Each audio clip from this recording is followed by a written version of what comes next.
Billionaires are very bad unless they're bribing us. Why did we spend millions of dollars on five-star hotels for campaign staffers? Why did we spend $500,000 essentially bribing Al Sharpton moments before he interviewed Kamala? These are legitimate questions, but no, in the cult, you can't ask questions. To have a look at Ana Kasparian slamming Democrats for saying the quiet part out loud, which is that they are perfectly fine with being bribed as long as it's from good billionaires.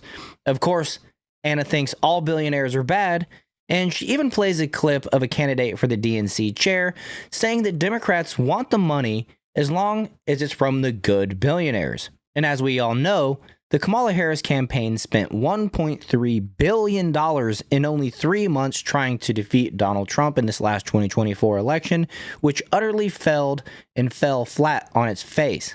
So now let's have a look at Ana Kasparian slamming Democrats for saying the quiet part out loud about billionaires.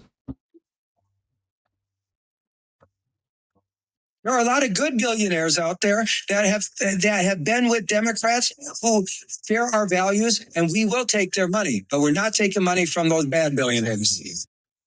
That was Ken Martin, who's one of the candidates to chair the Democratic National Committee. And he says that billionaires are very bad unless they're bribing us. Okay, the Democrats. So this is during the Politico Forum, and during the Politico Forum, candidates for the DNC chair reacted to now former President Joe Biden's farewell address, warning about an oligarchy forming in the U.S. Take a look.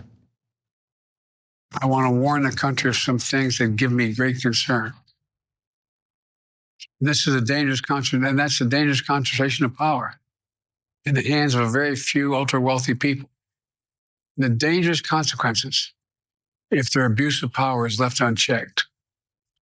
Today, an oligarchy is taking shape in America of extreme wealth, power, and influence that literally threatens our entire democracy, our basic rights and freedoms, and a fair shot for everyone to get ahead. People should be able to make as much as they can, but play by the same rules, pay their fair share of taxes. So much is at stake. Before Ana responds, I'd like to point out that billionaires pay way more than their fair share in taxes. They're the ones that fit the bill and pay most of the taxes in our country. Not only that, they supply jobs for hundreds, thousands, tens of thousands of people potentially, all of which pay taxes. So when you're creating jobs and putting your money at risk and you're still paying the most amount of taxes, they're paying their fair share. So Joe Biden, I can't believe that guy was our president for 4 years and that the mainstream media covered for him. I mean, half the things he said there, he slurred and he made this weird look and his ears got all high. I don't know if you noticed that, but if you didn't, go back and look at that. It's just so awkward and weird. Like, thank God we have Trump now. But let's go back to Ana. Is it that honestly, I covered that video last week and I'm actually more angry about it today. Oh, is there an oligarchy forming in the United States? Wasn't a problem when you were benefiting from it, but on your way out, you're going to condemn it, right? Anyway, so Democrats have taken more money from billionaires in this past election cycle than the GOP has. And that's why it's frustrating hearing Biden talk about this now or talk about it on his way out when it's been an issue impacting both political parties for some time now. Harris backed by 8.4 times more dark money than Trump. Super PACs supporting Harris have raised at least $195.8 million from dark money groups this election cycle, while those backing Trump have raised at least $23.2 million, according to a sludge analysis of Federal Election Commission data. I mean, that may be a small portion of the total money. I'm assuming it's wrong on both sides. That's dark money. It's the dark Sure, money. Dark money organizations, I guess. If we're talking about billionaire influence, obviously, I mean, they counted like $20 billion for Trump right there. I mean, Trump has billionaires. Elon Musk put more than 10 times that himself individually. There are other billionaires that did, and I'm sure Harris also got a lot more than is in those numbers. Yeah, but John, both parties are corrupt as F, okay? Like they're super corrupt, both of them, okay? So Democrats have no leg to stand on this issue. And yes, Republicans are corrupt. They've been corrupt. It's a huge issue. Yeah, John, and Elon Musk donating money to Trump's campaign is not dark money. I mean, Donald Trump is surrounded by billionaire tech bros who he's now siding with on policies that he previously was not in favor of. Yeah. So that's a problem. That's a huge problem. But anyway, in regard to money in politics overall, not just dark money, Democrats massively outraised Republicans as well. We've talked about that multiple times on the show. The Democrats, their allied super PACs and other groups raised about $2.9 billion versus about $1.8 billion for the Republicans. And looking specifically at billionaires, Forbes noted that 83 billionaires, 2 of which are centrobillionaires, who are worth more than $100 billion, backed Harris during the 2024 election, compared to the 53 who endorsed Donald Trump. Okay, so that's kind of that's like the field, who's supporting who. You know, when it comes to the dark money donors that jump out on this list, you have, interesting, Rick Caruso, a former Republican, actually contributed heavily to the Harris campaign. So did George Soros, Reid Hoffman, who we talked about. And so it's an issue on both sides. Now, even if these billionaires are considered good, which... Like, what does that mean, right? Like, so you have this. Yeah, which ones are good and which are bad? The ones, like, that's the whole thing. If you're funding the Democrats, you're considered a good billionaire, according to Ken Martin. Again, a contender to lead the DNC. And Jacobin pointed out that 2 of Harris's biggest donors, Bill Gates and Airbnb founder Joe Gebbia, recently turned on the Democratic Party and are now very much in favor of Donald Trump. So Bill Gates stated after a visit to Mar-a-Lago, I felt like Trump was, energized and looking forward to helping to drive innovation. I was frankly impressed with how well he showed a lot of interest in the issues I brought up. These people don't have any values. These people want cookies from the politicians in power. There's a Republican in power. They will kiss the ring because they want the cookies. 100%. That's all this is. It's gross. Yeah, that was funny. It's also deeply embarrassing for Bill Gates. In particular, Bill Gates is a guy who I'm sure he thinks of himself as a good billionaire or whatever. He's done some good things around the world or whatever.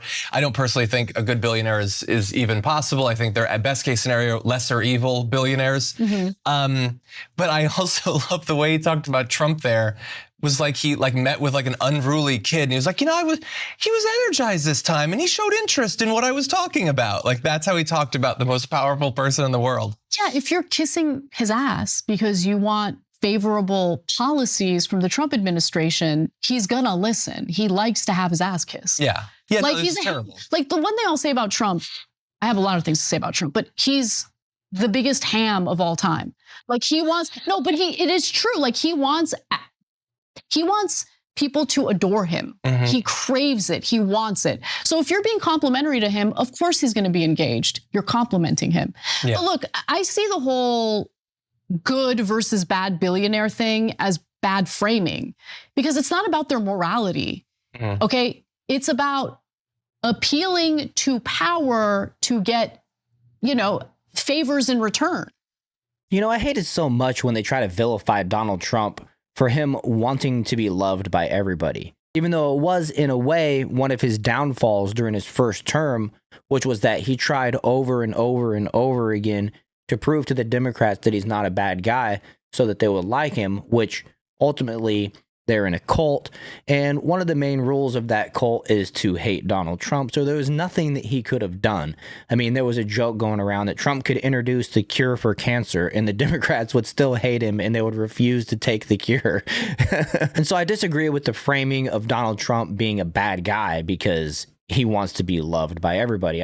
As a matter of fact, I think that's a quality that is good for a politician. You want to be liked, right? And then she even went a step further and framed it as Donald Trump wants his ass kissed. Well, show me a politician that doesn't love having their ass kissed. I mean, isn't that pretty much part of the job? But I want to point out that, yes, the Democrats did raise more money.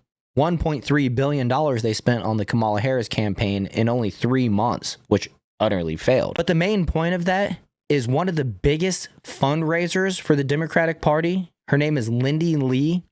She's been going around on shows lately talking about how the DNC lied to her and lied to donors claiming that Kamala Harris was doing much better in polling than she really was and that they knew about. Also, they could lie to their own donors so that those donors would continue giving money to Kamala Harris's campaign and the DNC, right? And ultimately, what did we learn there is that the Democrats love power and they don't so much love the American people. Look at who they actually serve on a daily basis. But here, don't take my word for it. Here's a word from Lindy Lee. So, all these so-called Democrats, the party of inclusion, the party of diversity, masks off. And it's even worse because they pretend to occupy the moral high ground. At least with Republicans, they are who they are. But with Democrats, they pretend to be, so loving and caring and embracing of diversity. But all of a sudden, when I dare to utter any criticisms of the goddess, Kamala Harris, I get ostracized. Me, after having raised tens of millions of dollars for the party. And I'm being called a grifter when all along, all these years, I've said on TV, I've said to the press, I'm a conservative Democrat. This is not a switch for me. This is just me. This is who I've always been. Yeah. And also, my donors are pissed. They raised $2.5 billion across Super PAC in the campaign. It's my responsibility. It's my duty of care to ask what the hell happened with that money? Why did we spend it? Why did we spend millions of dollars on 5-star hotels for campaign staffers? Why did we spend $500,000 essentially bribing Al Sharpton moments before he interviewed Kamala? These are legitimate questions, but no, in the cult, you can't ask questions. Yeah. And leaving the Democratic Party or even questioning the Democratic Party is like leaving a cult. Well said by Lindy Lee. And I'll ask you guys the question. Do you think that Lindy Lee will work as hard in this next election to raise money for the Democrats as she did in this last election after the way that the party has treated her and lied to her and her donors? Personally, I don't think so. And I got to wonder if things go right for America and Americans under Donald Trump, if she would even fundraise for the Democrats at all. And I'll just leave you guys with that.